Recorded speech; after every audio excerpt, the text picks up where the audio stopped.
The apothecary's augmetic scanner hummed as it passed over the veteran's skull.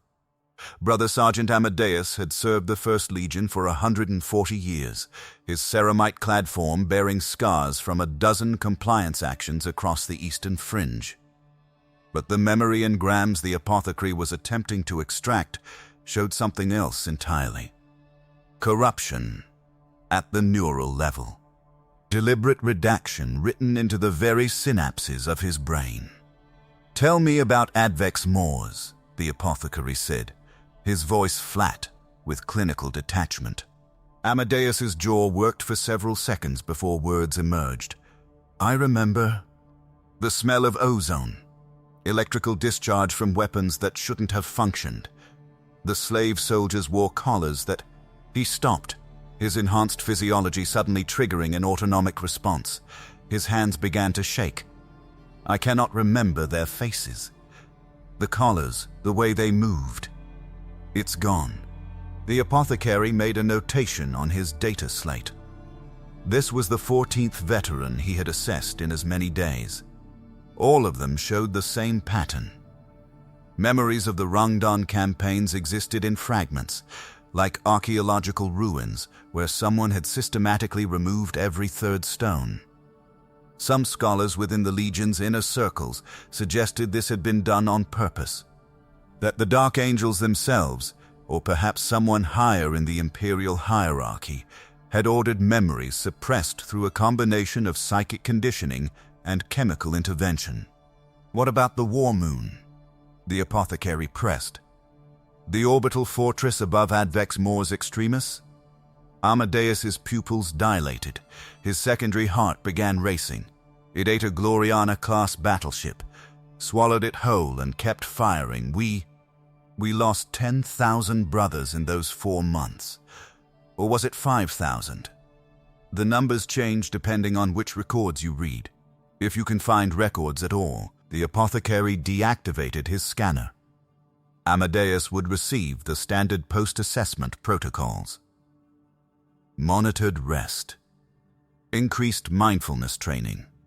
Perhaps a rotation back to Caliban where the quiet forests might help settle whatever fragments of horror still lurked in his hindbrain. But the apothecary knew the truth that few in the Legion would speak openly. The Rangdan Xenocides had broken something fundamental in the First Legion.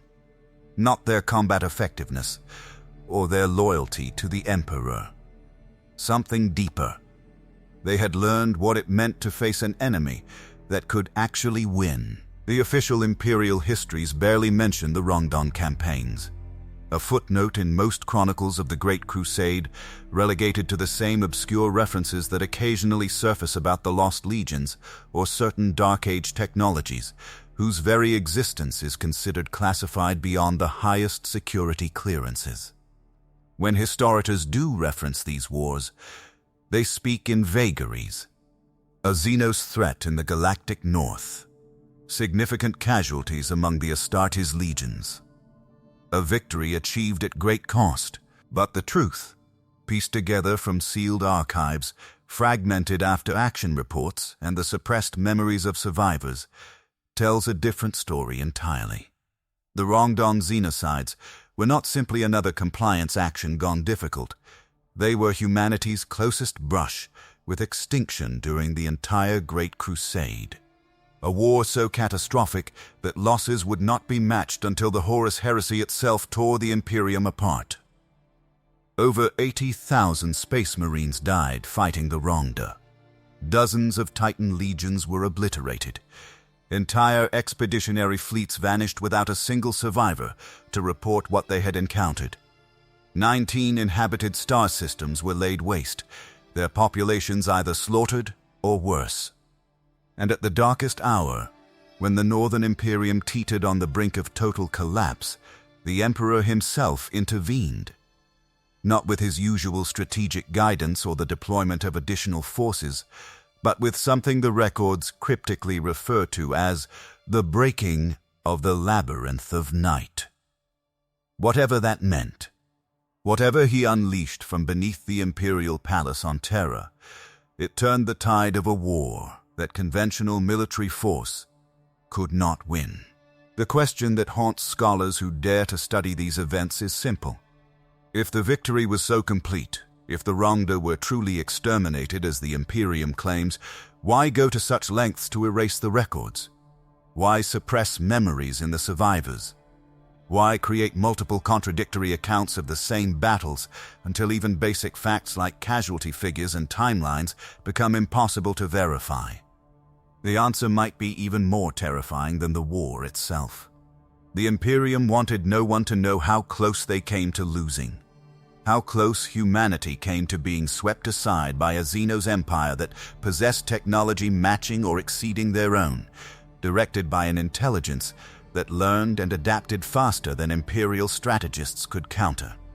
Because if the common citizen of the Imperium knew the truth, if they understood just how fragile the Emperor's dominion really was in those early years, they might never have looked to the stars at all. A White Scars pioneer company ranging ahead of the main expeditionary fleets made first contact in 839 M30. Their mission was standard: chart systems along the northern galactic rim, identify potential threats, and mark worlds suitable for colonization or resource extraction. What they found in the system designated Advex-mors was neither. The initial auger readings suggested nothing unusual. 6 worlds orbiting a G-class star, 3 of them within the habitable zone by human standards. Signs of industrial activity. Electromagnetic emissions consistent with an advanced technological civilization. The kind of discovery that happened regularly during the Great Crusade. Another Xenos species to be catalogued, assessed, and either brought into compliance through diplomacy or removed as an obstacle to human expansion. The commanding officer ordered a standard reconnaissance pattern. 3 ships would enter the outer system, gather detailed scans, and attempt communication using the Imperial standard first contact protocols. The other 2 vessels remained at the system's edge, ready to withdraw and report if the situation turned hostile. Tactical doctrine developed by the Principia Bellicosa, tested across hundreds of compliance actions. Reliable. Proven. Insufficient. The Rangdan response came within 4 hours of the Imperial ships entering scanner range. Not a communication, not even a warning, just death delivered with mechanical precision. The auger stations detected them first, thousands of craft emerging from the inner system, their configurations unlike anything in Imperial databases. Sleek vessels that moved more like living organisms than standard spacecraft, with hulls that seemed to shift and flow as they maneuvered. The Imperial crews nicknamed them warbarks for their narrow profiles and the strange appendages that trailed behind them like metallic tentacles. The engagement lasted 17 minutes. The Pioneer Company's ships were among the finest the 5th Legion could field, crewed by veteran space marines and equipped with weapons that had conquered 100 worlds. It made no difference. The Rangdan craft wielded some form of electromagnetic weaponry that the Imperial forces later termed shadow blasters. Energy weapons that didn't just destroy their targets, but caused them to simply cease existing. Matter converted directly to radiation, leaving no debris field, no wreckage to analyze, just empty space where a cruiser had been seconds before. 2 of the 3 ships that entered the system were annihilated before they could retreat beyond the gravity well. The third, its engines crippled by near misses and its hull radiation scorched, managed to limp back to the waiting support vessels. Of the 300 space marines who had entered the Advex-mors system, 83 survived to deliver their report. The losses among human crew were total.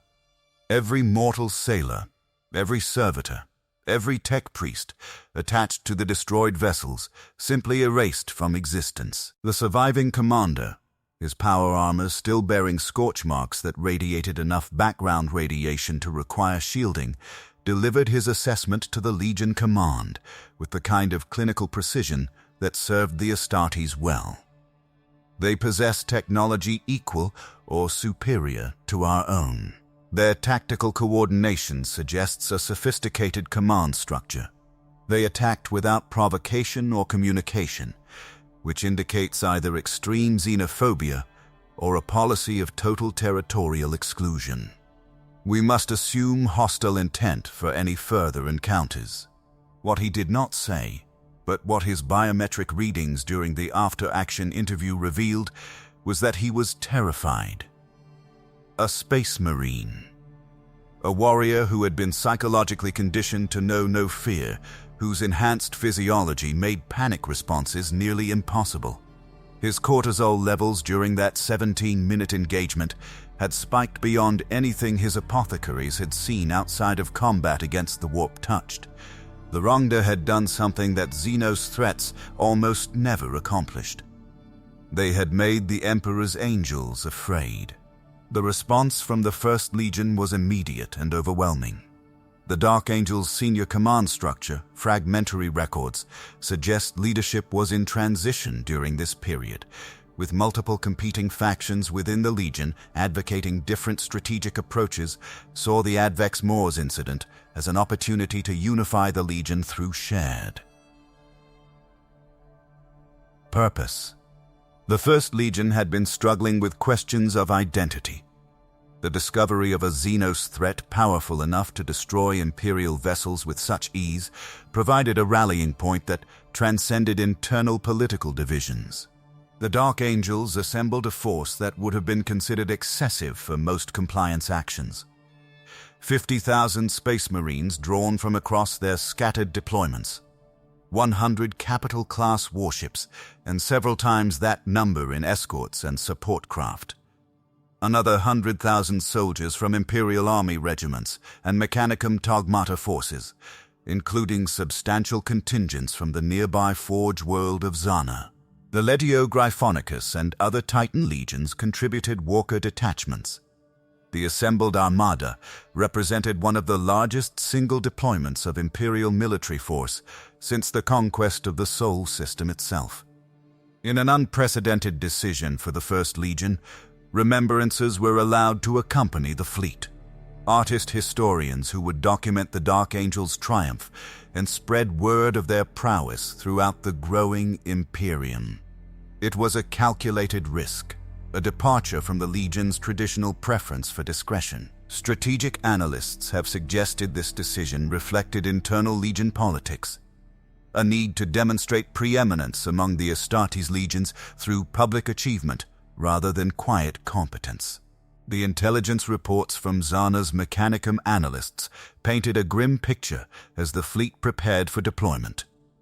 The White Scars had encountered the Rangdan at what appeared to be an outlying system, possibly just a border outpost. But the fortifications detected around Advex-mors suggested something far more significant. The 6 worlds of the system were heavily garrisoned, their surfaces covered with structures that defied easy categorization. Industrial complexes that stretched across entire continents. Underground facilities whose purpose remained unclear but whose energy signatures suggested weapons or research installations on a massive scale. And then there was the War Moon. Orbital surveys detected it slowly circling Advex-mors Extremis, the 4th planet in the system. Not a natural satellite, but an artificial construct on a scale that challenged Imperial engineering capabilities. Roughly 800 kilometers in diameter, its surface bristled with weapons emplacements and docking facilities. Energy readings suggested it possessed generatoriums powerful enough to supply an entire hive world. It had cost millions of lives to construct, likely slaves drawn from conquered populations and worked to death in the void. The tech priests estimated it could produce firepower equivalent to an entire Imperial battle fleet. The First Legion's initial assault plan called for a 3-pronged approach. 1/3 of the fleet would engage the Rangdan Void assets, drawing their defensive fire and forcing them to commit their mobile forces. Another third would target the War Moon, attempting to disable or destroy it before it could be brought to bear against the main invasion force. The final third, including the bulk of the Legion's ground forces, would land on the 6 worlds simultaneously. Overwhelming force applied to multiple objectives, forcing the enemy to fragment their defense and creating opportunities for breakthrough attacks. The plan lasted approximately 4 hours after first contact. Then it collapsed into the kind of desperate slugging match that neither side had anticipated.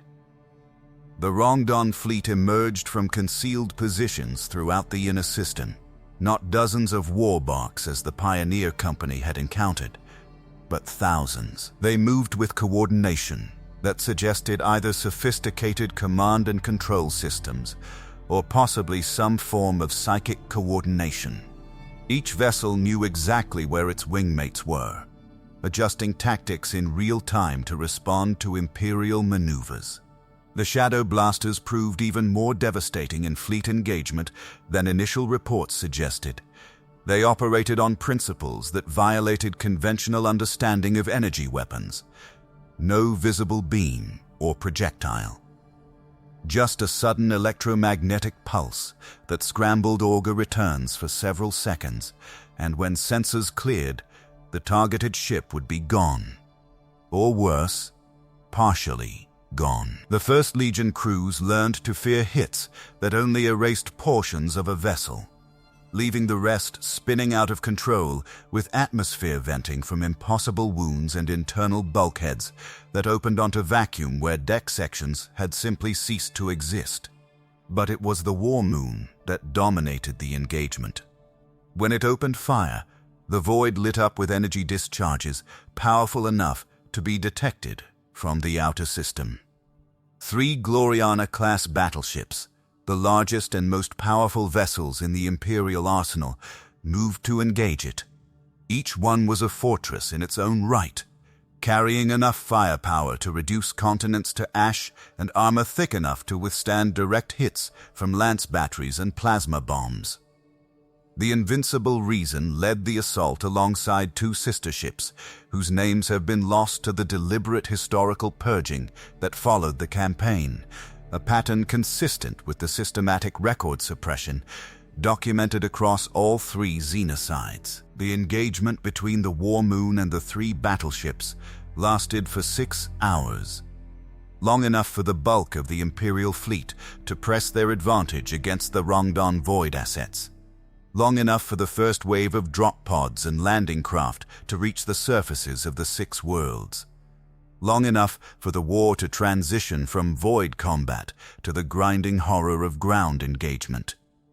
And just barely long enough for 2 of the Glorianas to withdraw, their hulls radiation scorched and their crews decimated, before the third made its final contribution to the campaign.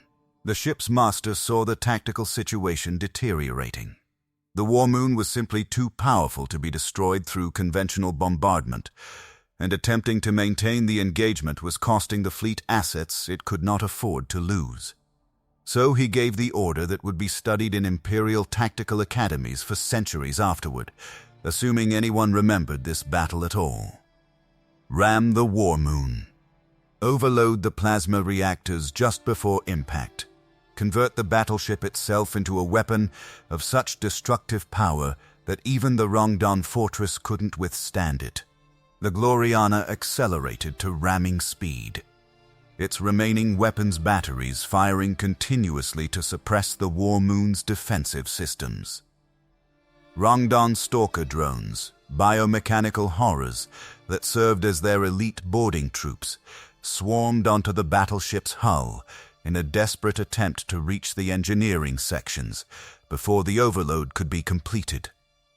They killed hundreds of crew members, tore through bulkheads and security stations, with weapons that seemed to be grown rather than manufactured. Made it to within 50 meters of the reactor containment before the Space Marines of the First Legion's Dreadwing proved why they were considered the Legion's deadliest killers.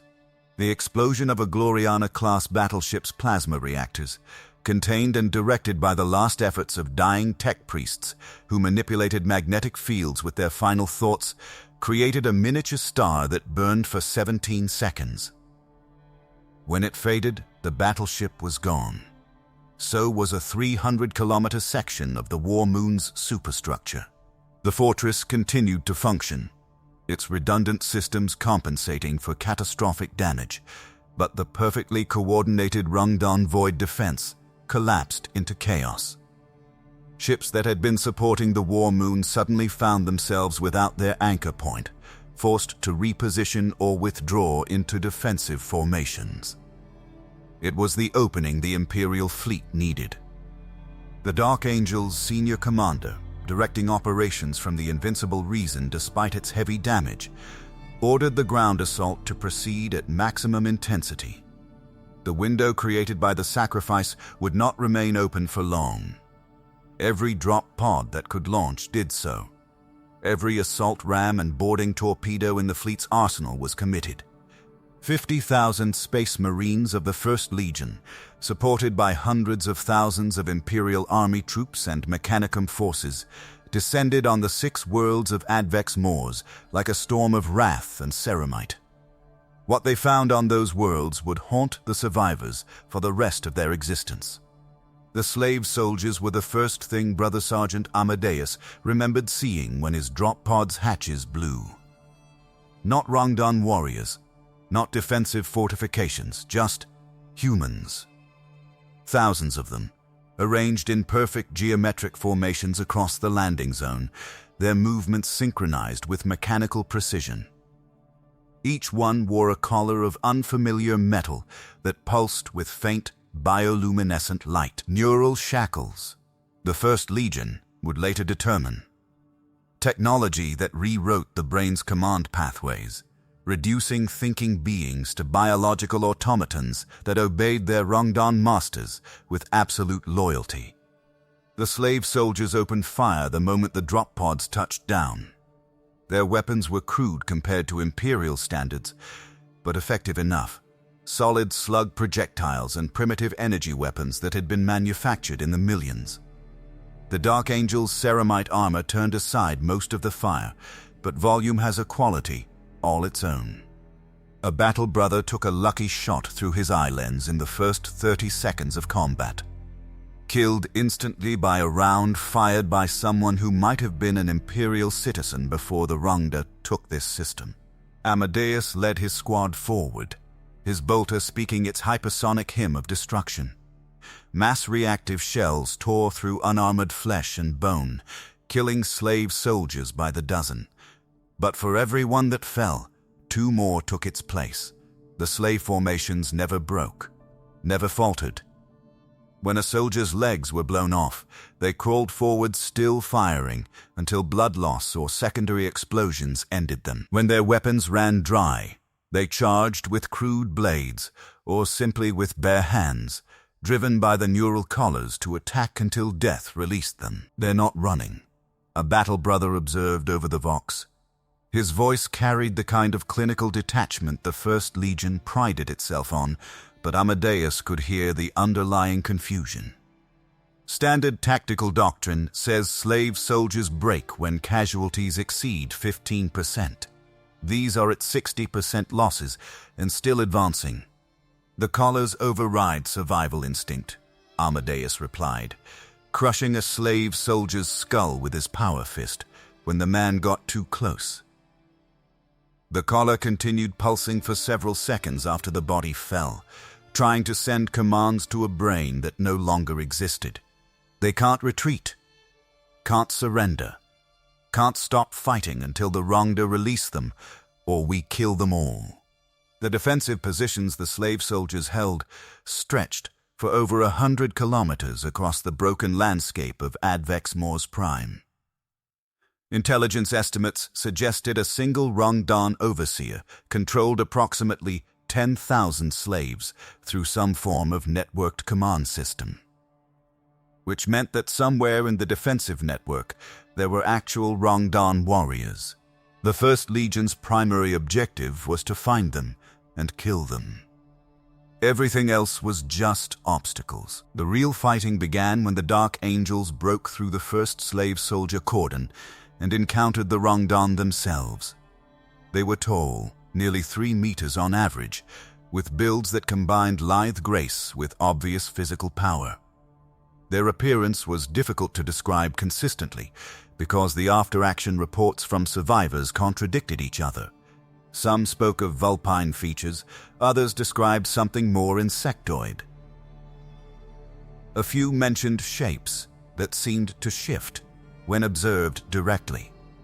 Whether this was natural mimicry, technological camouflage, or simply the unreliability of memory under extreme stress remained unclear. What was consistent across all reports was their combat effectiveness. Rangdan warriors were equipped with personal shielding that could turn aside bolter rounds, at least for the first few impacts. Their weapons combined the Shadow Blaster technology used by their Voidcraft with more conventional directed energy systems. A squad of Dark Angels advancing in standard tactical formation could find themselves cut down in seconds if they encountered Rangdan warriors in prepared positions. The shields, the advanced weapons, the tactical coordination. These Xenos matched Space Marines in direct combat. That alone should have been impossible. Brother Epistolary Zahariel, one of the First Legion's librarians, provided additional intelligence that made the situation even more dire. "There's something wrong with the psychic resonance here," he reported during the second week of the ground campaign. "The slave soldiers read as dead to my senses, not like servitors, which register as diminished. These read as if they're already corpses being puppeted by external force, and the Rangdan themselves..." He paused, his expression troubled even through his helmet's external Vox pickup. "They don't register at all, as if they exist in some null space where psychic energy simply fails to interact with them." This had strategic implications that the Legion's commanders immediately recognized. Librarians were one of the First Legion's most potent assets, capable of turning battles through the application of carefully controlled psychic power. Against the Rangdan, those powers were significantly less effective. They could still be used against the environment, moving debris or creating barriers from ambient materials. But direct attacks against Rangdan warriors simply dissipated, the psychic energy finding no purchase against targets that existed in some fundamental way outside the normal flow of the warp. The campaign lasted 4 months. 4 months of grinding attrition warfare where every meter of ground cost lives that could never be replaced. The First Legion employed every weapon in their arsenal, phosphex that burned through defensive positions and left behind toxic zones that would remain lethal for decades. Cyclonic torpedoes delivered from orbit that vaporized entire military installations. Dreadwing Terminator squads that deployed into the most fortified Rangdan positions and fought room to room until nothing living remained. The Legion's reputation for thorough, methodical destruction was forged in those months, as they learned that half measures against the Rangdan meant defeat. The 6 worlds of Advex-mors were rendered uninhabitable by the end of the campaign, not as a deliberate policy of exterminatus, but as the inevitable result of the weapons required to dislodge the Rangdan from their fortified positions. The atmospheres were poisoned by chemical weapons. The surfaces were scorched by plasma bombardment. The underground facilities where the Rangdan had maintained their industrial base were collapsed by seismic charges that triggered tectonic instability. What had once been 6 inhabited worlds became 6 barren rocks orbiting a star that now bore witness to the Imperium's capacity for total warfare. The casualty reports told the story in cold numbers. The First Legion had deployed 50,000 Space Marines to Advex-mors. Different records give different figures for how many survived to see the banner of the Imperium raised over the wreckage of the War Moon. Some say 45,000. Others claim only 40,000. The most pessimistic assessments, found in sealed archives that were never meant to be read by anyone outside the Legion's inner circles, suggest losses as high as 10,000 Astartes killed in 4 months of combat. An attrition rate that would have broken most military forces. But the First Legion had accomplished what they set out to do. The Rangdan presence in Advex-mors had been utterly destroyed. The War Moon's wreckage rained down on the burned surface of Advex-mors Extremis, a monument to Imperial determination. And the remembrances who had accompanied the fleet documented everything, spreading word throughout the growing Imperium of the First Legion's prowess. Epic poems and artistic depictions of the campaign circulated among the expeditionary fleets, reminding all who saw them that the Emperor's First Legion would not balk at any cost to achieve victory. The Dark Angel's commander stood on the bridge of the Invincible Reason and looked at the devastation with satisfaction.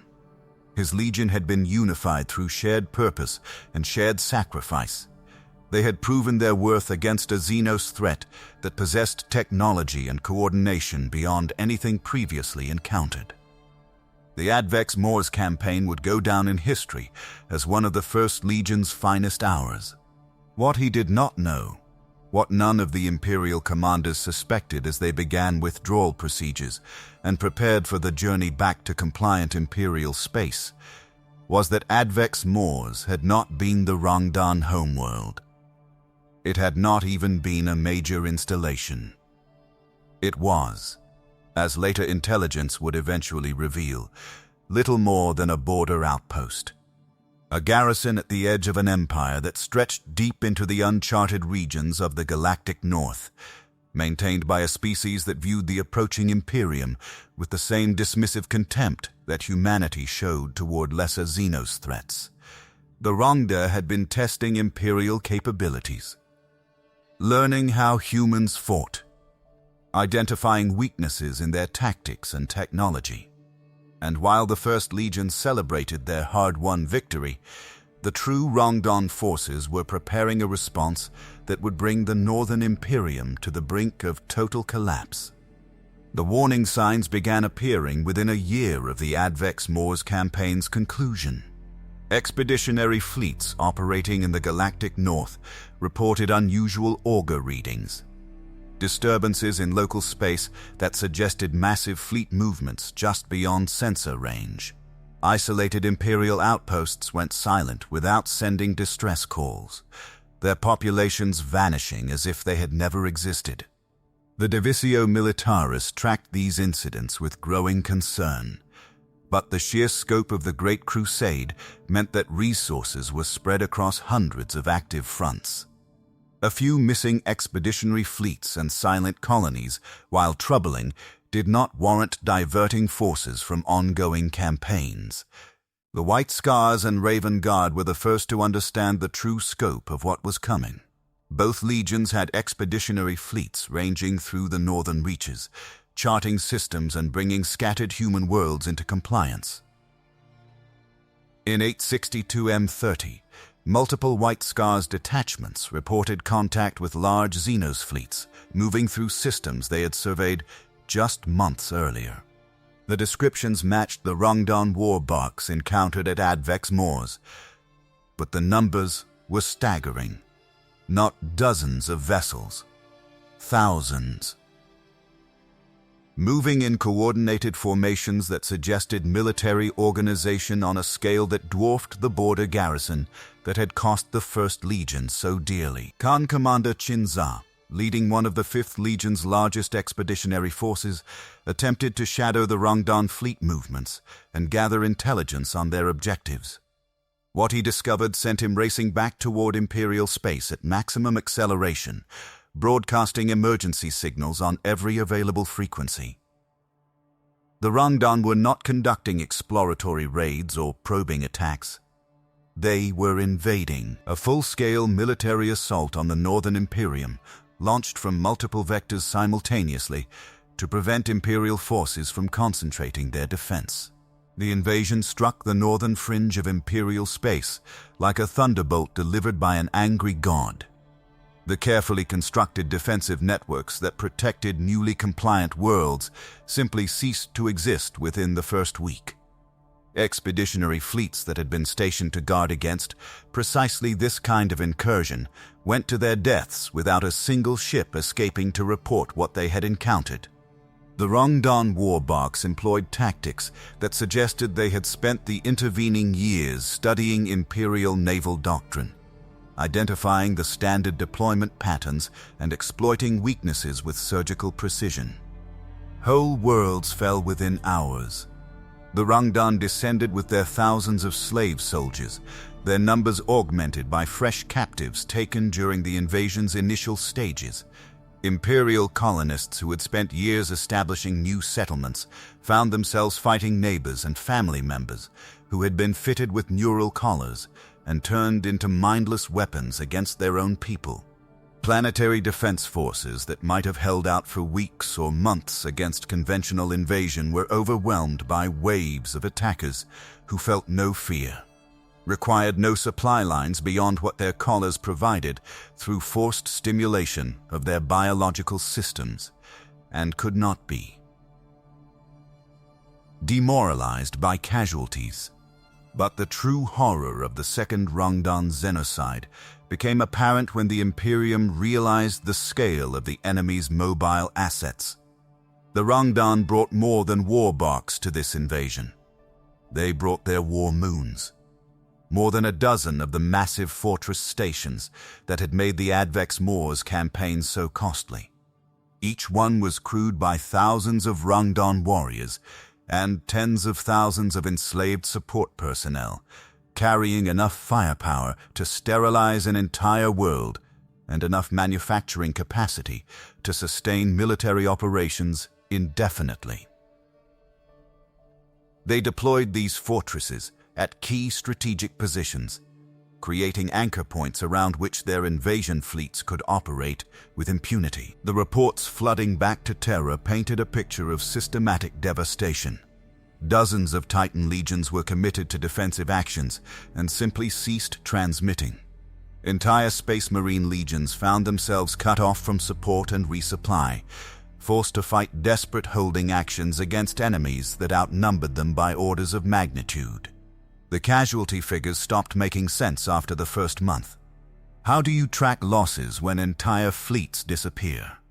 When worlds go silent and no relief force can reach them to investigate?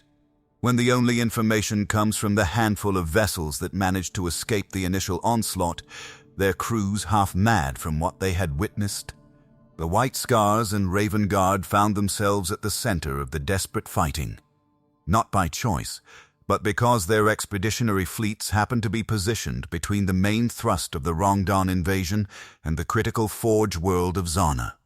The Mechanicum world was the only major industrial center within reasonable support distance of the invasion zone.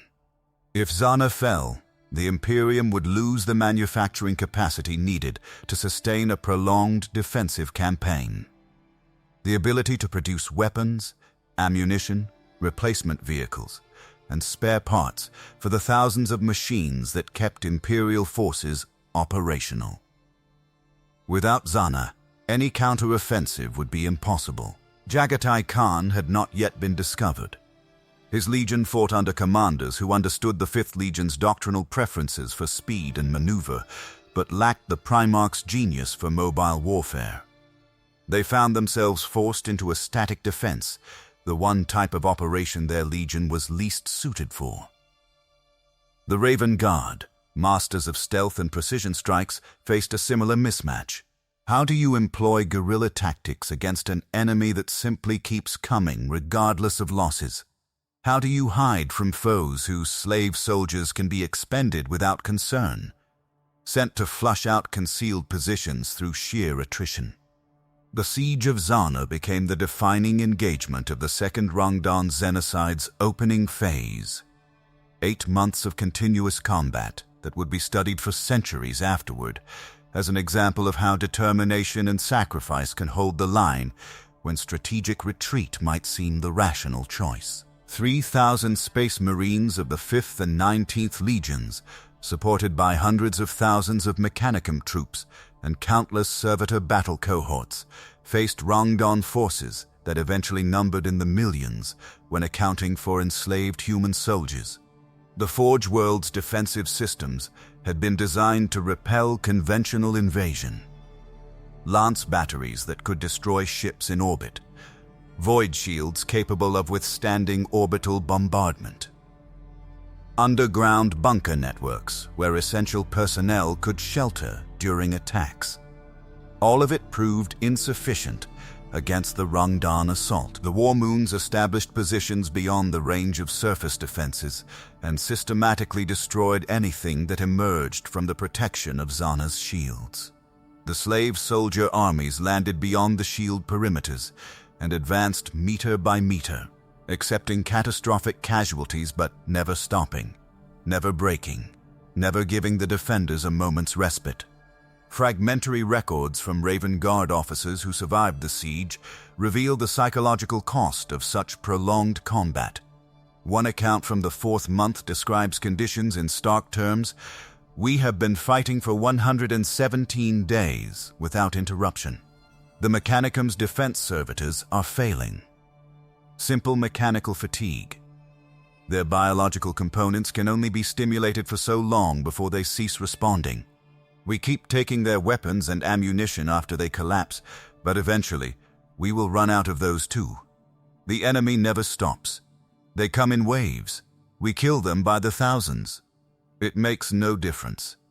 There are always more." By the 6th month, Xana's situation had become desperate. The void shields were failing under sustained bombardment from the War Moons. Food supplies were running low despite the Mechanicum's extensive storage facilities. Ammunition stockpiles that should have lasted years were being expended at rates that would have seemed impossible at the siege's beginning. The 5th and 19th Legions had lost nearly a third of their strength holding the defensive perimeter. The question was no longer whether Xana could be held indefinitely, but how long the defenders could last before their position became completely untenable. The relief force that broke the siege did not arrive as a conventional fleet, sailing in from the outer system with guns blazing. It came as a spearhead of fury driven by 2 legions whose reputations for relentless aggression were well earned. The Dark Angels and Death Guard arrived simultaneously from different approach vectors, their combined fleet smashing through the Rangdan Void blockade with brutal efficiency. They had not come to engage in careful void warfare, or to establish orbital superiority through methodical application of firepower. They had come to kill their way to the surface and break the siege through sheer ferocity. The Lion L. Johnson had recently been discovered on Caliban. United with his legion at last, the Primarch brought with him a genius for warfare that would define the next 2 decades of fighting against the Rangdan. He saw the Siege of Xana not as a defensive position to be relieved, but as a strategic anchor that could be transformed into a launching point for a counteroffensive. The Death Guard, led by battle-hardened commanders who would later serve under Mortarion's command, brought their legion's legendary endurance and refusal to yield, regardless of cost. The breakthrough operation took 72 hours of continuous combat. Drop pods and boarding torpedoes rained down on Rangdan positions in numbers that overwhelmed their defensive systems. Terminator squads from both legions teleported directly into enemy strongpoints and carved paths of destruction through anything they encountered. The Lion personally led his Death Wing, the 1st Legion's elite, in an assault against the largest concentration of Rangdan warriors. The fighting was so intense that entire regions of Xana's surface were reduced to molten slag, with temperatures reaching levels that threatened to breach even Terminator armor's heat shielding. But the siege was broken. The Rangdan forces, having finally encountered Imperial assets they could not simply drown in slave soldier corpses, began a fighting withdrawal. They left behind hundreds of thousands of dead, including thousands of their own warriors. The War Moons that had anchored the assault withdrew to maximum weapons range, maintaining a blockade but no longer able to provide close support to ground forces. Xana was secure. More importantly, it was now available as a forward base for Imperial operations into Rangdan-held territory. The Lion stood on the walls of Xana's primary forge complex and looked north toward the region of space, where intelligence suggested the Rangdan held their true territories. He had been awakened to a galaxy already in the midst of conquest, thrust immediately into command of his legion without time to fully understand the scope and nature of the Emperor's Great Crusade. This war against the Rangda would become his baptism of fire, his first great test as a military commander on the galactic stage. And he understood, with the clarity of strategic vision that would make him one of the Imperium's greatest generals, that Advex-mors and Xana were just the beginning. How many legions can we muster? He asked the gathered commanders from the Dark Angels and Death Guard. The answer would determine the course of the next 20 years of warfare, and the cost would be measured in tens of thousands of Space Marine lives. The war that followed the relief of Xana would consume the next 2 decades and fundamentally reshape the Imperium's understanding of what it meant to fight an existential threat. 9 Space Marine legions were eventually committed to the northern campaigns, not for brief deployments or specific objectives, but for years-long grinding offensives into territory where every star system contained enemies and every world had to be cleansed of Rangdan presence through methods that left nothing behind but ash and radiation. The Dark Angels, Space Wolves, White Scars, Raven Guard, Blood Angels, Imperial Fists, Salamanders, and the Death Guard all contributed substantial forces. Some deployed their entire legion strength. Others sent expeditionary fleets numbering in the tens of thousands of warriors. The exact numbers remain classified in archives that even Lord Commander militant-level clearance cannot access, but tactical analysts have estimated that over 300,000 Space Marines were engaged in the northern campaigns at the height of the fighting. More Astartes committed to a single theater of operations than had ever been assembled before, or would be again until the Horus Heresy. The Emperor himself took personal interest in the campaign's prosecution, not through direct battlefield command, as he had during the Unification Wars and the early Great Crusade, but through the provision of assets and technologies that had been held in reserve for the most dire emergencies. Titan legions that had not walked in living memory were awakened from their sanctuaries beneath the Martian surface. Archaeotech weapons, whose very existence was known only to the highest echelons of the Mechanicum, were transported to the front lines under guard by custodian units. The Imperial Palace's deepest vaults yielded artifacts from the Dark Age of technology, weapons and defensive systems whose function could barely be understood, but whose effectiveness against the Rangdan was undeniable. The Lionel Johnson assumed overall strategic command of Imperial forces in the northern theaters, a responsibility that spoke to both his tactical brilliance and the Emperor's confidence in his newly discovered son. The Primarch approached the campaign with methodical precision, understanding that the Rangdan could not be defeated through bold strokes or brilliant maneuvers alone. This would be a war of attrition, a grinding advance where each star system had to be taken, secured, and cleansed before moving forward. Any bypassed Rangdan installations would simply regroup and attack Imperial supply lines, forcing battles on multiple fronts that would fragment the already stretched expeditionary forces. The fighting took on a nightmarish quality that would haunt survivors for the rest of their lives. The Rangdan proved to be as adaptable as they were dangerous, learning from each engagement and adjusting their tactics to counter Imperial strategies. When the Space Marines deployed in company strength formations to provide mutual support, the Rangdan responded with massive slave soldier waves designed to separate and isolate individual squads. When the Imperium employed overwhelming orbital bombardment to soften targets before landing ground forces, the Rangdan simply retreated underground, forcing armies to descend into tunnel networks where the defenders held every advantage. The Xenos technology revealed during this extended campaign defied easy categorization. The shadow blasters that had devastated Imperial fleets at Advex-mors were just the most obvious example of the Rangdan technological sophistication. Their war moons incorporated manufacturing systems that could convert raw materials into functional military equipment within hours, creating an effectively unlimited supply of weapons and ammunition for their slave soldier armies. They possessed some form of faster-than-light communication that allowed coordination across multiple star systems without the delays that hampered Imperial fleet operations. Most disturbing were the neural shackles that controlled their slave soldiers.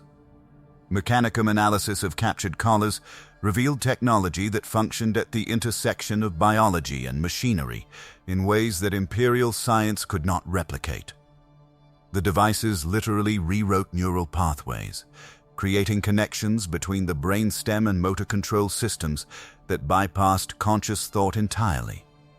A slave wearing one of these collars became a puppet, their body performing whatever actions the Rangdan overseer commanded, while their consciousness remained locked in a prison of their own skull, aware of what they were doing, but powerless to stop it. The psychological warfare implications were devastating. Imperial forces found themselves fighting humans, men and women who had been taken from conquered worlds, their minds destroyed, and their bodies turned into weapons against their own species.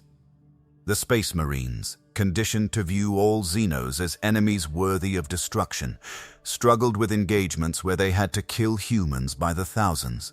Not traitors who had chosen to serve the enemy, not cultists who had willingly embraced corruption, just victims. Innocent people whose only crime had been living in the wrong place when the Rangdan arrived. Brother Epistolary Israfel of the Dark Angels, serving as one of the Lion's strategic advisors, documented the moral cost of these campaigns in reports that were sealed immediately after the war's conclusion. We have become killers of our own kind. Every engagement forces us to make impossible choices. Do we waste ammunition trying to disable slave soldiers, knowing that disabling shots are far harder to place than killing shots? Do we attempt to remove the neural collars, a process that takes several minutes per individual and almost always results in the subject's death when the collar's fail-safes activate? Or do we simply accept that the Rangdan have found a way to weaponize human suffering, turning our own people into shields and spears against us? The Imperium's answer, delivered through the Lion's operational orders, was brutal in its pragmatism. The slave soldiers could not be saved. Any attempt to preserve their lives would cost Space Marine casualties that could not be afforded given the scale of the campaign. The neural collars had to be treated as enemy weapons platforms, and their human hosts as nothing more than sophisticated ammunition. It was an order that prioritized military effectiveness over humanitarian concerns. The kind of command decision that separates professional soldiers from naive idealists. And it was absolutely necessary, given the circumstances. The campaign's turning point came at a world that Imperial records designate only through tactical coordinates, rather than a proper name. A pattern suggesting the designation itself was considered too dangerous to preserve in detail. Intelligence assets had identified it as a major Rangdan logistics hub, a world where the Xenos maintained vast industrial complexes that supplied their war moons and fleet elements. More importantly, captured data cores suggested it was home to a significant population of actual Rangdan warriors rather than enslaved subject species. If the Imperium could strike a decisive blow here, destroying both the industrial capacity and a substantial portion of the enemy's military leadership, it might create an opening for a deeper offensive into Rangdan-held territory. The Lion assembled a strike force that represented one of the largest concentrations of Imperial military power ever committed to a single objective. 5 full Space Marine legions, totaling over 200,000 warriors.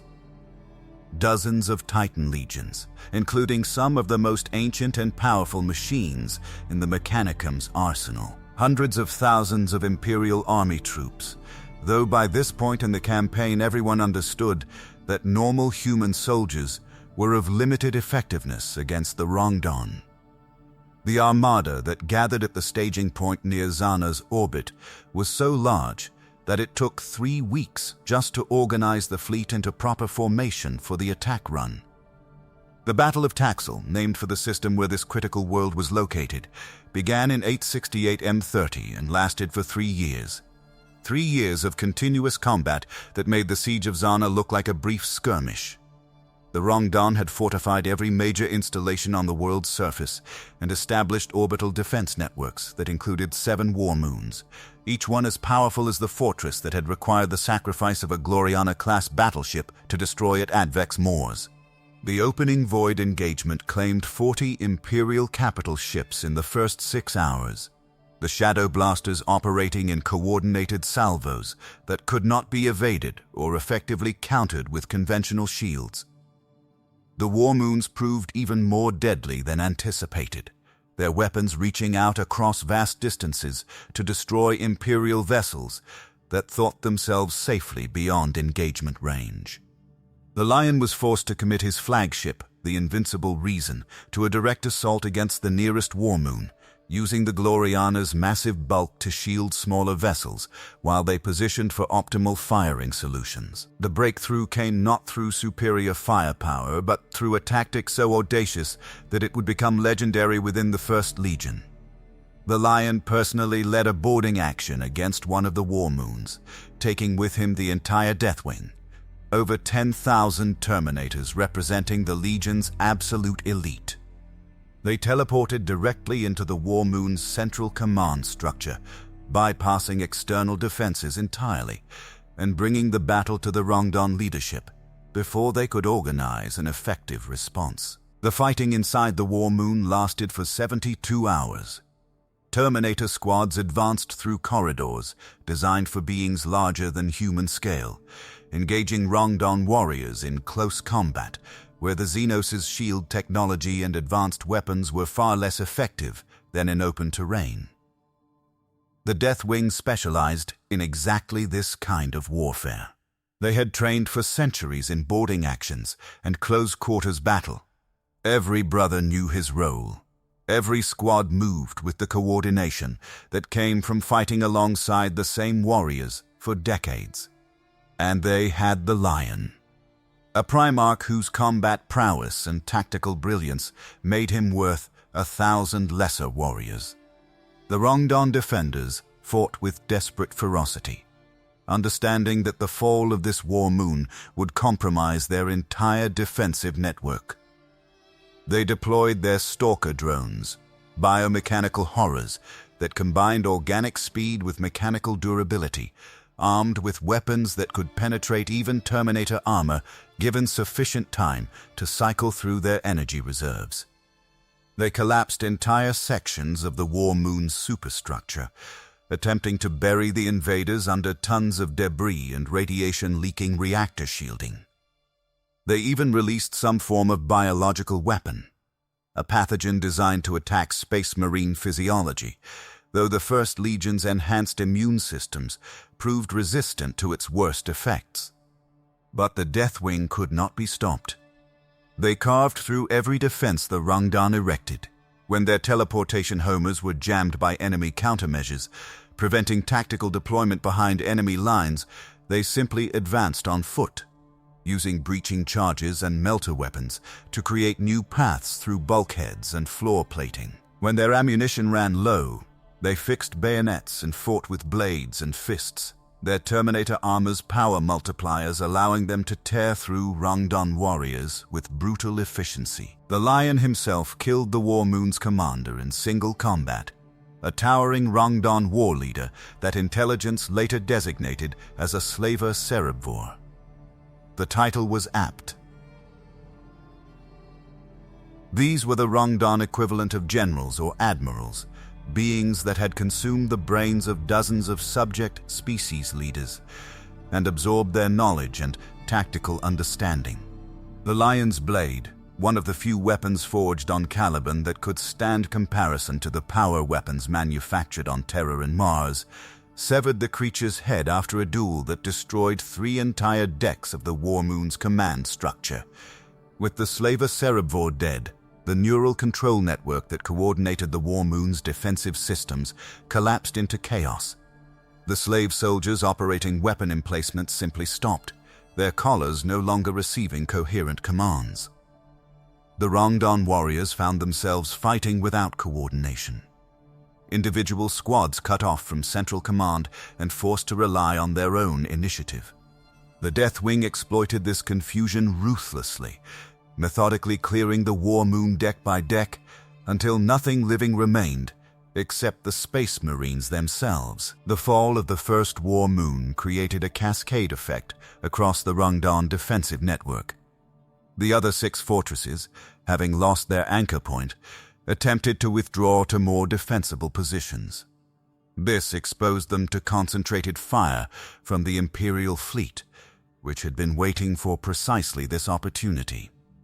Titans that had been held in reserve were deployed to the planet's surface, their god machines striding through battlefields where their firepower could finally be brought to bear without risk of friendly fire incidents. The grinding stalemate transformed into a breakthrough, and the Imperium pressed its advantage with ruthless efficiency. But even with the War Moons neutralized, the battle for this critical world was far from over. The Rangdan had prepared for the possibility of an Imperial assault, and they had prepared in depth. The industrial complexes on the world's surface were defended by millions of slave soldiers and tens of thousands of Rangdan warriors. The underground facilities stretched for hundreds of kilometers, creating a 3-dimensional battlefield where conventional tactics provided no advantage. Every meter had to be taken through direct assault. Every chamber had to be cleared with bolter and blade. The casualty reports from Taxil make for grim reading even 10 millennia later.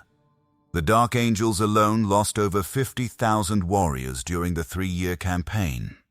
The Blood Angels, known for their aggressive assault tactics, took similarly devastating losses when they were committed to storming fortified positions that the Rangdan had seeded with some form of psychic attack that triggered the Legion's genetic curse. The Imperial Fists, masters of siege warfare, found that even their expertise in reducing fortifications was insufficient against enemies who could simply collapse their own defensive works on top of attackers, accepting the loss of thousands of slave soldiers to kill a single squad of space. Marines. The Titan Legion suffered catastrophically. The Legio Gryphonicus, which had participated in the initial Advex-mors campaign, was effectively destroyed as a combat-effective force. God machines that had walked for millennia were reduced to radioactive scrap by Rangdan weapons that seemed specifically designed to exploit weaknesses in Titan void shields. The Mechanicum would later discover that the Rangdan had been studying Imperial technology during the years between Advex-mors and Taxil, analyzing captured equipment and developing countermeasures targeted at the Imperium's most powerful assets. In the war's final year, when Imperial forces had penetrated to the deepest levels of the Rangdan industrial complexes, and victory seemed assured through sheer attrition if nothing else, the situation took a turn that would result in direct Imperial intervention at the highest possible level. Deep-range Augur scans detected massive fleet movements in the space beyond Taxil. Not just more Rangdan war barks, or even war moons. Something larger.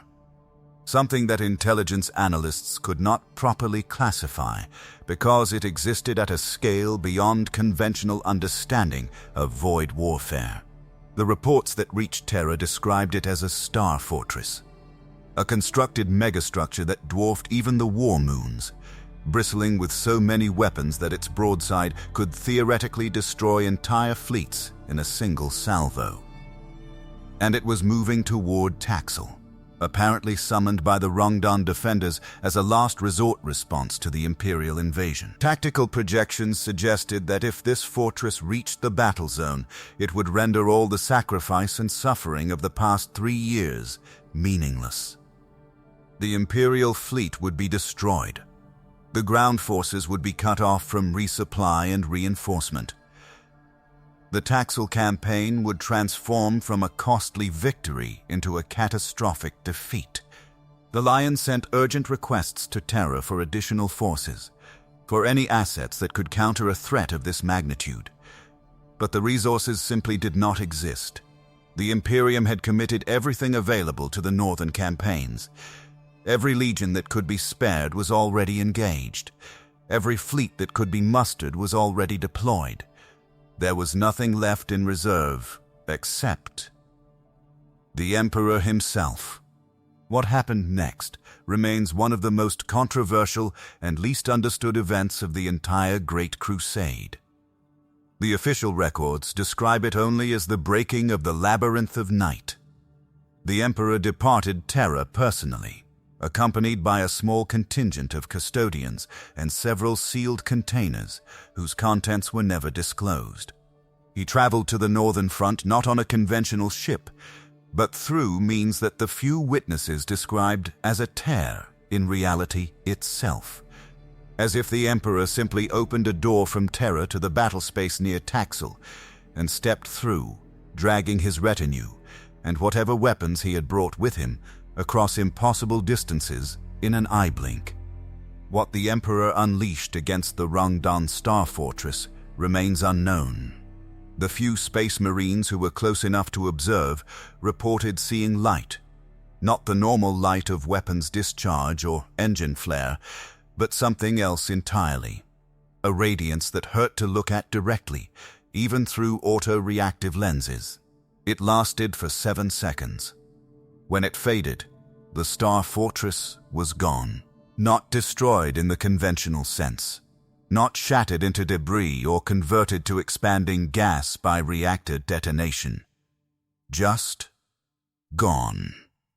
Removed from existence so completely that not even radiation remained where it had been. The Emperor departed as quickly as he had arrived, offering no explanation to the assembled Space Marine commanders. The Lion, who had knelt in his presence as any loyal son would, later described the encounter to his most trusted officers. He looked tired. I had never seen him show fatigue before. Whatever power he wielded to destroy that fortress, it cost him something. Something that even he could not casually spend. With the Star Fortress eliminated, and the Rangdan defenders on Taxil finally broken after 3 years of attrition, the campaign concluded with the complete destruction of the world's industrial capacity. The Lion ordered nothing left standing. Every facility was demolished. Every underground complex was collapsed. Every artifact of Rangdan technology was either destroyed or sealed for transport back to Mars for analysis under the strictest security protocols. This world would remain as a monument to Imperial determination. A dead world circling a star that had witnessed the lengths to which humanity would go to achieve victory. But the cost had been staggering beyond anything the Imperium had previously experienced. Best estimates suggest that over 80,000 Space Marines died during the 20-year campaign that included Taxil as its centerpiece engagement. Dozens of Titan legions were reduced to scattered remnants. Hundreds of Imperial Navy vessels were lost.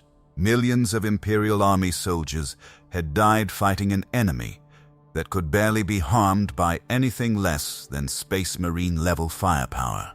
And there was another cost, one that would not be fully understood until years later, when historians began trying to reconstruct what had actually happened during the darkest days of the Second Rangdan Xenocide.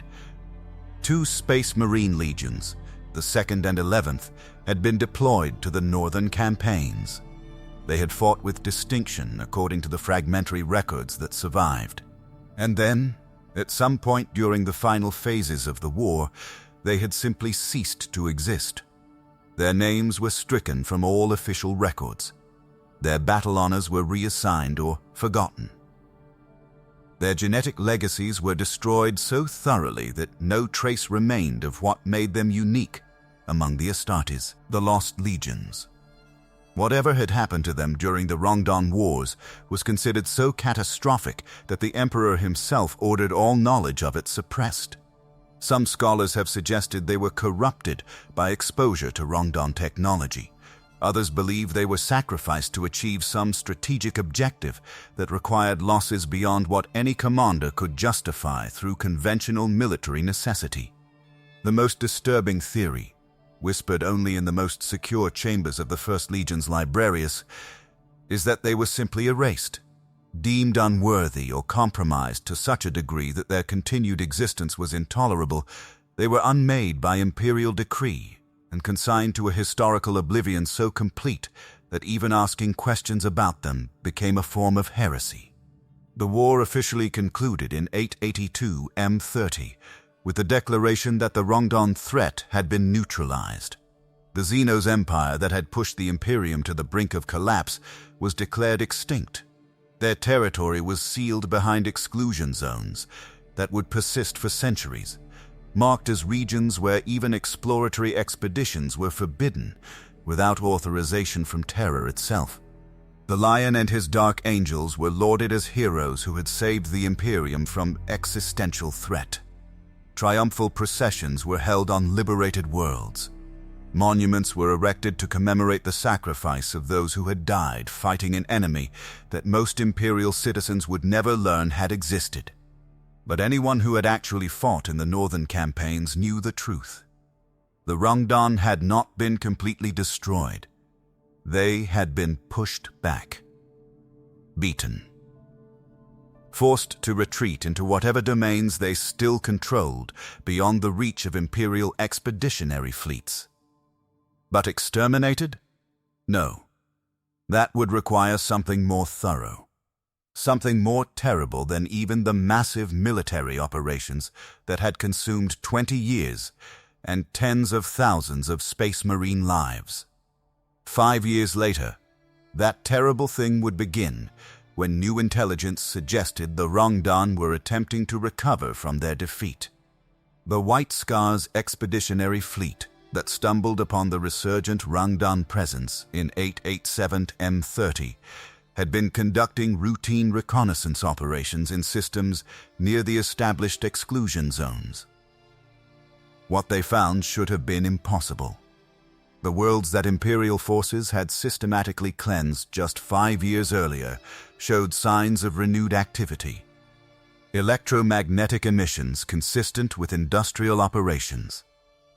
Atmospheric composition changes suggesting renewed habitation, and most disturbing, orbital platforms under construction that bore unmistakable similarity to the war moons that had cost so many Imperial lives to destroy.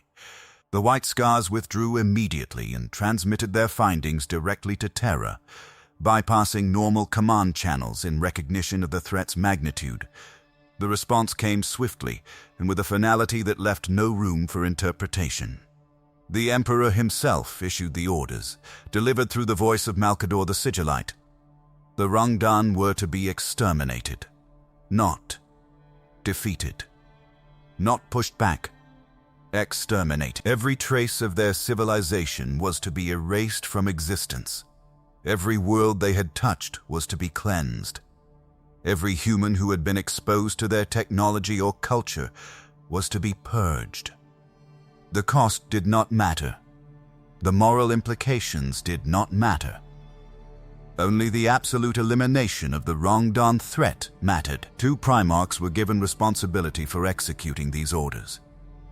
Lionel Johnson, whose Dark Angels had bled more than any other legion in the northern campaigns, and Leman Russ, the Wolf King of Fenris, whose Space Wolves had earned a reputation for ferocity that bordered on savagery. Together they would prosecute what became known as the Third Rangdan Xenocide, though those who participated would later describe it more accurately as a bio-pogrom. A systematic program of extermination that made no distinction between Xenos and human, between guilty and innocent, between those who served the Rangdan willingly and those who had been enslaved by neural collars. The campaign lasted 3 years and claimed another 50,000 Dark Angels alone. The Space Wolves' casualties remain unknown, sealed in archives that not even the Inquisition can access. But the nature of this final xenocide was fundamentally different from the massive military operations that had characterized the previous two campaigns. This was not warfare in any conventional sense. It was extermination conducted with industrial efficiency and an absolute refusal to show mercy. The Lion and Russ divided their forces into kill teams, each one assigned to specific star systems, with orders to ensure nothing capable of sustaining Rangdan biology survived the cleansing.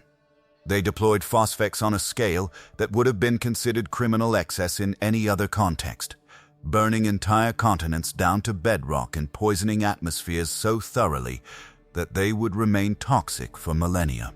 They used cyclonic torpedoes not as weapons of last resort, but as standard operating procedure. World after world died screaming, their surfaces transformed into radioactive wastelands where nothing would ever grow again. But the true horror of the Third Xenocide was not the destruction of Rangdan worlds.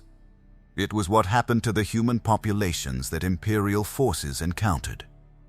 During the Second Xenocide, the Dark Angels and other legions had discovered that the Rangdan did not simply enslave humans through neural collars. They altered them. Genetic manipulation that operated at levels even the Emperor's own gene crafters struggled to understand. Humans who had been held in Rangdan territory for extended periods showed changes to their fundamental biology. Alterations that could be passed to offspring. Modifications that made them more suitable for whatever purposes the Rangdan intended. The Imperium's response was unambiguous. Every human found in Rangdan territory, regardless of whether they showed signs of genetic alteration, was to be eliminated. The risk of allowing corrupted genetic material back into human populations was deemed unacceptable.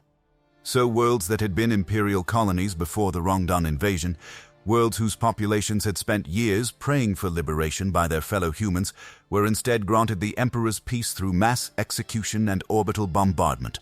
Brother Captain Nemiel of the Dark Angels, who later became one of the Legion's most respected chaplains, kept private journals during the Third Xenocide. His entries reveal the psychological cost of these operations. We detected Rangdan genetic markers in portions of the populations on worlds we encountered. The Lion gave the order to purge everyone on such worlds. Not just those showing alterations. Everyone. The risk of missing even a single corrupted individual was too great. So we burned them. All of them. The children screamed the loudest. I wonder if the Emperor hears those screams on distant terror. I wonder if he cares. The Space Wolves approached the same missions with characteristic directness, though witnesses reported that even the Wolf King seemed troubled by what he was being asked to do. Leman Russ had been discovered on Fenris, a death world where survival itself was an accomplishment worthy of celebration. He understood the value of human life in a way that transcended military necessity. But he also understood duty. When the Emperor commanded, the Wolf King obeyed. His legion earned a new title during these campaigns that would follow them for the rest of Imperial history: the Emperor's Executioners. The warriors who could be relied upon to do what was necessary, no matter how dark that necessity might be. The Dark Angels received a similar designation, though theirs was spoken with even more dread by those few Imperial officers who learned of the Third Xenocide's true nature. They became the Emperor's exterminators. The legion that had proven it would accept any cost to achieve victory. That would sacrifice not just enemy lives, but innocent lives if strategic necessity demanded it. The First Legion's reputation for ruthless efficiency was forged in these years, as they demonstrated that there was no task too dark, no order too terrible, that they would refuse to execute if it served the Emperor's will. The campaigns took both legions into regions of space that had been thoroughly infiltrated by Rangdan influence. They encountered human colonies that had been trading with the Xenos for decades before the Great Crusade reached them. Their populations so thoroughly intermixed with Rangdan culture that they no longer recognized themselves as part of a greater humanity. These worlds fought back when Imperial forces arrived, defending their Rangdan overlords or trading partners with desperate ferocity. It made no difference. The orders were absolute. Everything connected to the Rangda had to be destroyed. Some engagements during the Third Xenocide descended into horror that made even veteran space marines question what they had become. On one world, designation redacted from surviving records in a pattern consistent with the broader suppression efforts, the Dark Angels discovered an entire hive city whose population had been converted into what intelligence designated as neural integration vessels. The Rangdan had removed their higher brain functions entirely, reducing them to biological components in a vast computational network that processed tactical data and coordinated slave-soldier armies across multiple star systems. They were alive in the technical sense, their bodies sustained by advanced life support systems. But they were no longer human in any meaningful way. The Lion gave the order to destroy the hive city from orbit, to spare his warriors from having to see what might await them if they descended to the surface. But a Dreadwing strike force, the Dark Angel specialists in the most terrible forms of warfare, had already teleported into the facility's lower levels to verify the intelligence reports. What they found broke something in several of the veterans who witnessed it.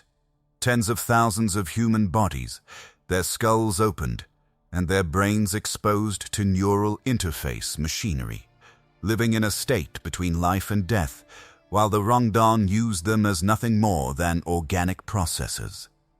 Brother Sergeant Amadeus was part of that Dreadwing strike force. His memories of this operation, even decades later when the apothecary attempted to extract them, remained traumatically clear, despite all the psychic suppression and chemical conditioning he had undergone. They were still conscious, he would later report. Their eyes moved. They tried to speak but couldn't because the vocal cords had been severed to prevent sound interference with the neural processing. We killed them. It was mercy.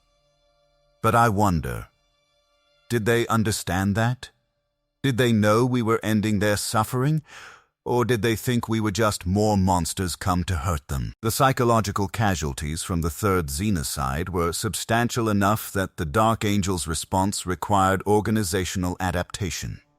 Fragmentary references in Dark Angel's tactical logs suggest the creation of specialized formations for warriors who exhibited severe psychological trauma from the bio-pogroms.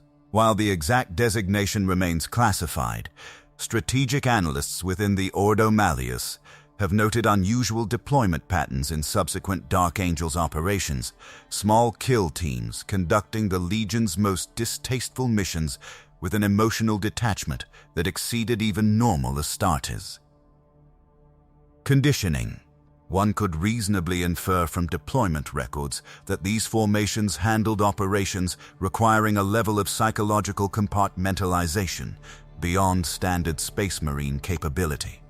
The Third Xenocide officially concluded in 890 M30 when the last confirmed Rangdan installation was destroyed, and the exclusion zones were expanded to encompass every system that had shown any sign of Xenos presence. But the campaign's true end came quietly, without ceremony or celebration. The Dark Angels and Space Wolves simply withdrew from the devastated regions they had been cleansing, their warriors silent and haunted by what they had done in the Emperor's name. The casualty reports from the Third Xenocide were suppressed even more thoroughly than those from the previous two campaigns.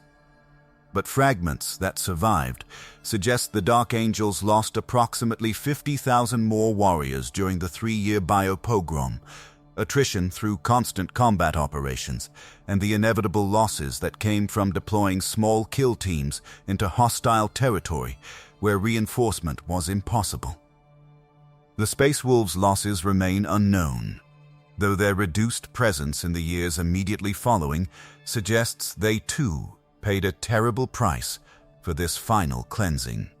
The total death toll across all 3 Rangdan Xenocides exceeded anything the Imperium had experienced in the Great Crusade to that point. Over 80,000 space marines had died fighting the Rangda. Millions of Imperial Army soldiers had perished. Dozens of Titan legions had been obliterated or reduced to scattered remnants. Hundreds of Imperial Navy vessels were lost. And perhaps most significantly, tens of millions of human civilians had been killed during the bio-pogroms, their lives sacrificed to ensure that Rangdan genetic corruption could not spread through Imperial populations. The aftermath of the Rangdan Xenocides fundamentally reshaped the Imperium in ways that would not become fully apparent for decades. The massive losses suffered by the Dark Angels, which had reduced the First Legion from approximately 100,000 warriors to perhaps half that number, created a power vacuum within the Astartes hierarchy. The Ultramarines, who had been spared the worst of the northern campaigns due to their deployment in other regions of the galaxy, emerged as the largest and most influential legion. Their Primarch, Robert Guillemon, would use this position to advocate for standardized tactical doctrine and organizational reforms that eventually became the foundation of the Codex Astartes. Horus Lupercal, whose Lunar Wolves had also avoided significant involvement in the Rangdan Wars, found his reputation and influence growing as the other Primarchs, who might have challenged his preeminence, were either dead or too depleted to contest his position. The Emperor's decision to name Horus as War Master, granting him command authority over the entire Great Crusade, can be traced directly to the power dynamics that emerged from the northern campaigns. Had the Dark Angels retained their full strength, had the lost legions still existed to balance the political calculations, the appointment might have gone differently. But the Rangdan Wars had winnowed the Imperium's options. The technological artifacts recovered from Rangdan installations during the campaigns proved both valuable and troubling. Mechanicum analysis revealed that the Xenos had developed weapons and defensive systems that operated on principles that Imperial science struggled to replicate. The Shadow Blasters remained particularly mysterious. They seemed to function at the intersection of the material universe and the warp, creating effects that violated conventional understanding of how energy weapons should operate.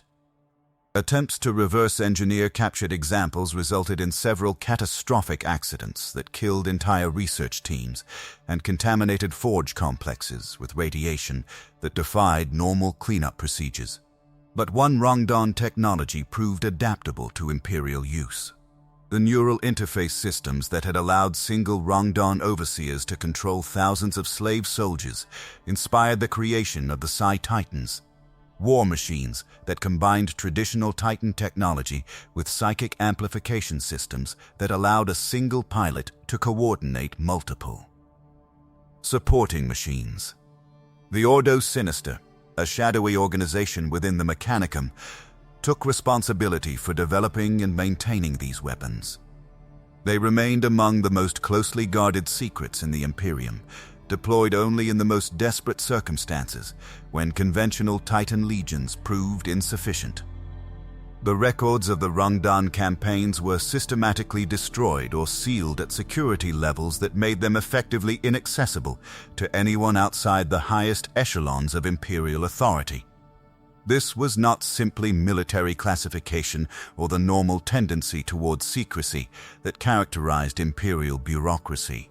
This was deliberate historical revision, an organized effort to ensure that future generations would never know how close the Imperium had come to collapse. The few documents that survived were often contradictory, with multiple different accounts of the same battles and casualty figures that varied wildly depending on which source was consulted. The confusion surrounding even basic facts like the location of Advex-mors demonstrates the thoroughness of this suppression.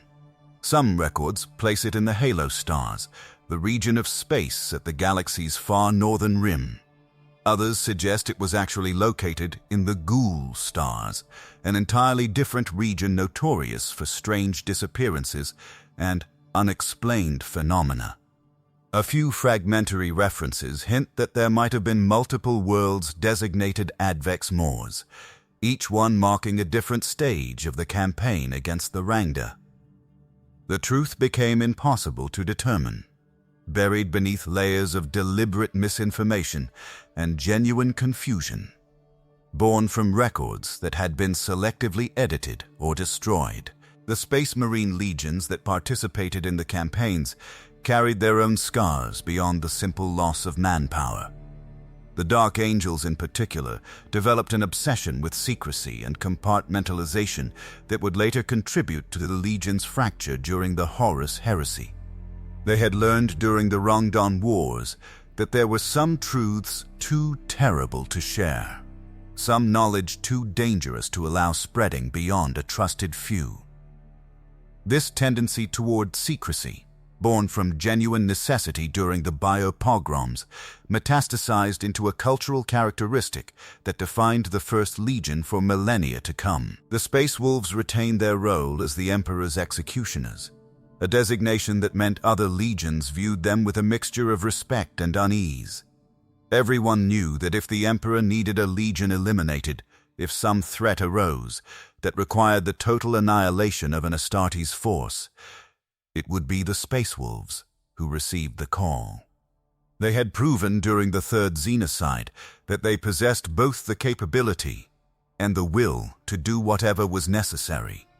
That kind of reputation was useful from a strategic perspective, but it isolated the Sixth Legion from many of their brother legions who preferred not to be reminded that they too could potentially become targets if they displeased the Emperor. The Imperial strategic doctrine developed in response to the Rangdan threat would influence military planning for the next 10,000 years. The concept of the exclusion zone, regions of space that were marked as forbidden territory, where even Imperial vessels were not permitted to travel without explicit authorization from Terra, became a standard tool for containing threats that could not be completely eliminated. The willingness to sacrifice human populations rather than risk allowing corruption to spread back into Imperial territories established a precedent that would be followed countless times during the long millennia of Chaos incursions and Xenos infiltration. Most significantly, the Rangdan Wars demonstrated that the Imperium was not invincible, that there existed in the galaxy threats powerful enough to push humanity to the brink of extinction, despite all the Emperor's planning and all the might of his Space Marine legions. This knowledge was suppressed as thoroughly as the specific details of the campaigns, but it influenced strategic thinking at the highest levels. The Emperor began accelerating the Webway project, his attempt to create a method of faster-than-light travel that did not rely on the warp and its inherent dangers. The urgency with which he pursued this goal suggests he understood that humanity needed alternatives to conventional technology if it was to survive in a galaxy full of enemies. But perhaps the most lasting impact of the Rangdan Xenocides was what they revealed about the Emperor himself. His intervention at Taxil, the breaking of the Labyrinth of Night that destroyed a star fortress through means that defied explanation, demonstrated that he possessed powers beyond anything his servants had previously witnessed. Yet he had been reluctant to employ those powers. He had allowed the war to drag on for 20 years, had permitted tens of thousands of Space Marines to die, before finally intervening personally. This suggested either that the powers he wielded came at a terrible cost, or that he was bound by constraints that prevented him from simply destroying the Rangda through direct application of his divine might. The few Imperial officers who were present at Taxil and survived to witness the Emperor's departure reported that he looked diminished afterward, as if wielding whatever weapon or ability he had used had drained something essential from him. These reports were immediately classified, and the witnesses were subjected to memory modification to remove potentially dangerous knowledge. But rumors persisted, whispers in the darkest corners of the Imperial Palace that the Emperor was not truly omnipotent, that there were limits to his power, that even he could be worn down through sufficient expenditure of his divine strength. Brother Sergeant Amadeus sat in the apothecary's chamber, and tried to remember why any of this mattered. The Rangdan were defeated. The Imperium had survived. The Emperor's domain stretched across the galaxy, protected by Space Marine legions and the largest military force humanity had ever assembled. What difference did it make if some records had been suppressed? What value was there in remembering the specific details of campaigns that had concluded decades ago? But he knew the answer even as the question formed in his enhanced mind. Memory was important because it served as warning. The Rangdan Xenocides had taught the Imperium crucial lessons about the nature of existential threats and the measures necessary to counter them. Those lessons had been purchased with the lives of tens of thousands of Space Marines and millions of ordinary humans. To forget them, or worse, to deliberately suppress them until future generations had no way of learning from past mistakes, was to guarantee that similar sacrifices would be required again. "What do you want me to do with this information?" the apothecary asked, gesturing at his data slate, where he had compiled fragments of Amadeus's testimony along with similar accounts from other veterans. "I cannot include it in official reports. The suppression orders are clear. Anyone who attempts to document the complete truth of the Rangdan campaigns faces charges of treason." Amadeus considered this for several long moments before responding. "Preserve it," he finally said. "Find a way to keep these records intact, even if they must remain hidden, because one day the Imperium will face another threat like the Rangda, another enemy that possesses technology and capabilities that match or exceed our own. And when that day comes, we will need warriors who understand what was done during these campaigns. Not the sanitized versions that appear in official histories. The truth. All of it. Including the parts that make us look like monsters." The apothecary nodded slowly, understanding the weight of what was being asked. "The archives maintained by senior brothers exist outside normal command structures," he said carefully. "Records preserved for reasons that transcend immediate tactical value. I can ensure that your testimony, and the testimonies of others like you, are stored there.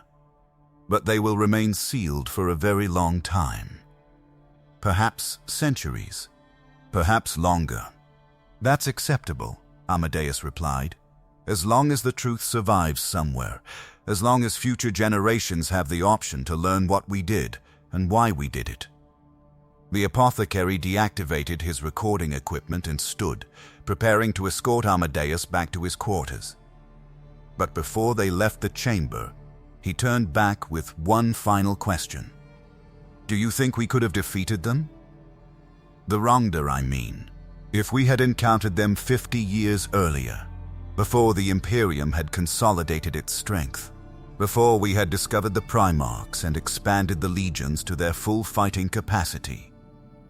What do you think would have happened?" Amadeus stared at the apothecary, the question triggering calculations and assessments that his enhanced mind processed with mechanical efficiency.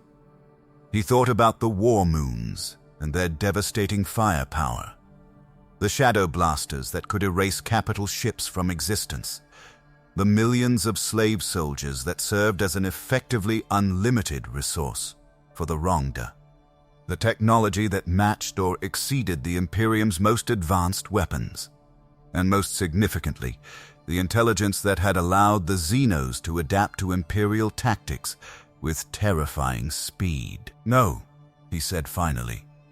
"We would have lost. If the Rangda had struck before we were ready, before we had assembled the forces necessary to match them, they would have pushed us back to Terra itself, and I'm not certain we could have held even there. The Emperor's intervention at Taxil suggests he possesses weapons or abilities powerful enough to counter them, but he was reluctant to deploy those assets.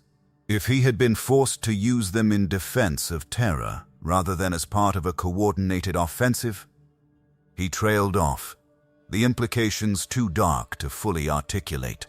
"That's why the records are suppressed," the apothecary said quietly. "Because the Imperium citizens need to believe they are safe. that the Emperor's protection is absolute and that no Xenos threat could ever seriously challenge human dominion of the galaxy. If they knew how close we came to extinction, if they understood that our survival was purchased through genocidal campaigns and the sacrifice of innocent humans along with the guilty, what would that do to Imperial morale? How could we ask ordinary people to trust in a system that had proven willing to exterminate entire populations on the suspicion of corruption? They walked through the fortress monastery's corridors in silence, each lost in their own thoughts. Around them, younger Space Marines went about their duties, training and maintaining their equipment and preparing for the battles that would define their own service to the Emperor. They knew nothing of the Rangdan. To them, the northern campaigns were just another entry in the First Legion's long history. Another victory in an unbroken chain of conquests that stretched back to the unification of Terra. Amadeus envied them that ignorance. The ability to serve without questioning, to fight without wondering if the wars they prosecuted were justified, or if the costs they inflicted were proportional to the threats they faced. He had lost that clarity during the bio-pogroms, when he had been forced to kill humans by the thousands because their genetic code showed traces of Rangdan alteration. When he had watched worlds burn because the risk of allowing any contamination to survive was deemed unacceptable, but he also understood why such measures had been necessary. The Rangda had not been ordinary Xenos that could be contained or driven off through conventional military operations. They had been an existential threat to the entire human species, an enemy that possessed both the capability and the apparent intention to supplant humanity as the dominant intelligence in the galaxy. Against such a threat, conventional morality became a luxury that could not be afforded. Victory had required measures that would have been considered war crimes in any other context, and the Imperium had proven willing to take those measures. That willingness, more than any weapon or technology, was what had ultimately defeated the Rangda.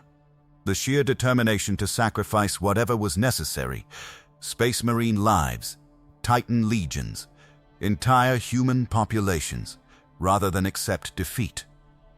The Imperium had learned that it could endure catastrophic losses and continue fighting, that no cost was too high if the alternative was extinction.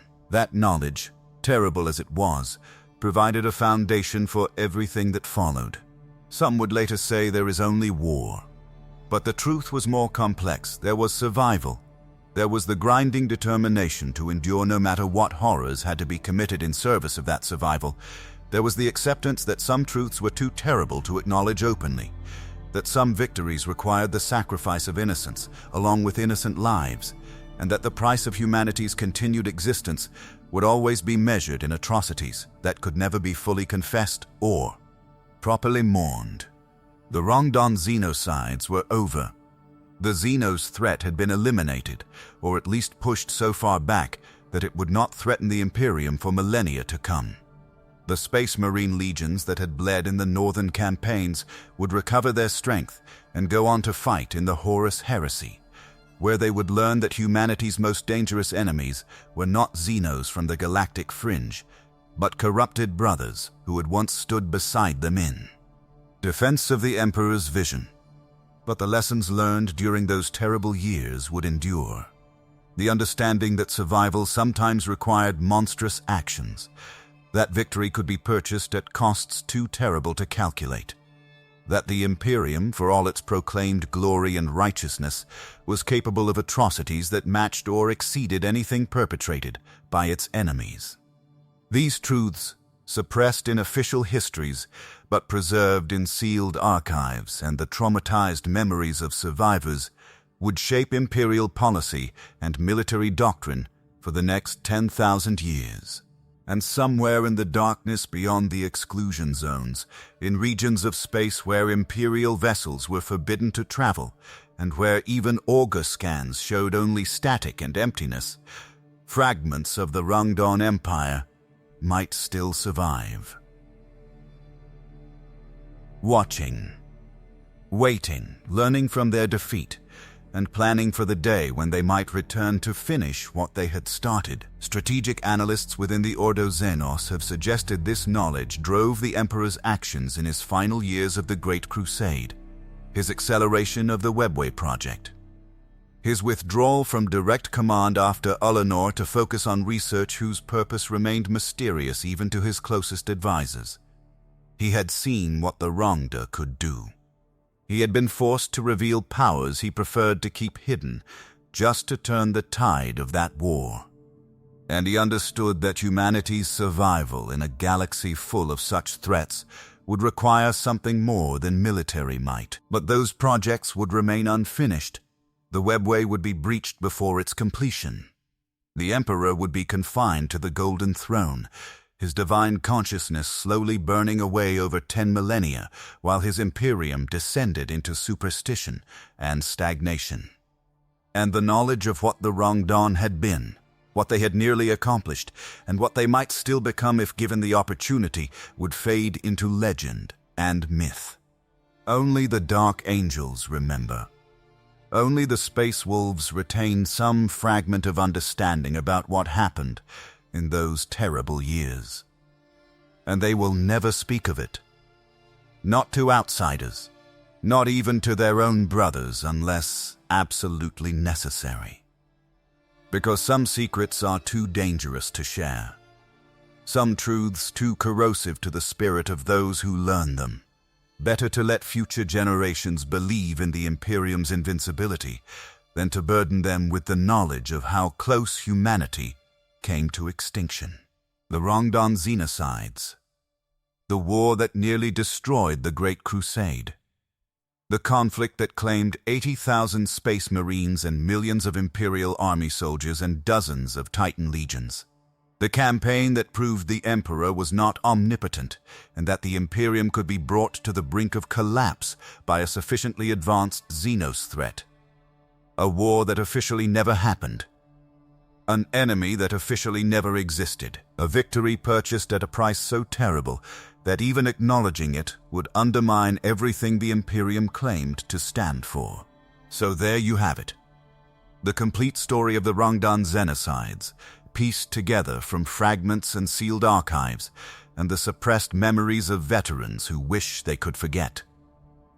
3 separate campaigns spanning over 50 years, hundreds of thousands of casualties, entire legions broken and reformed, the Emperor's direct intervention at the war's darkest hour, and in the end, a victory so costly that it had to be hidden from history, lest the truth undermine everything the Imperium stood for. If you found this deep dive into one of the Great Crusade's darkest chapters valuable, consider hitting that like button and subscribing for more comprehensive Warhammer 40,000 lore. And here's a question for the comments. Given what we know about the Rangdan capabilities and their apparent survival in some form beyond the exclusion zones, do you think the Imperium of the 41st millennium could successfully defend against a renewed Rangdan invasion? Or would the institutional knowledge lost over 10 millennia make humanity even more vulnerable than during the original Xenocides?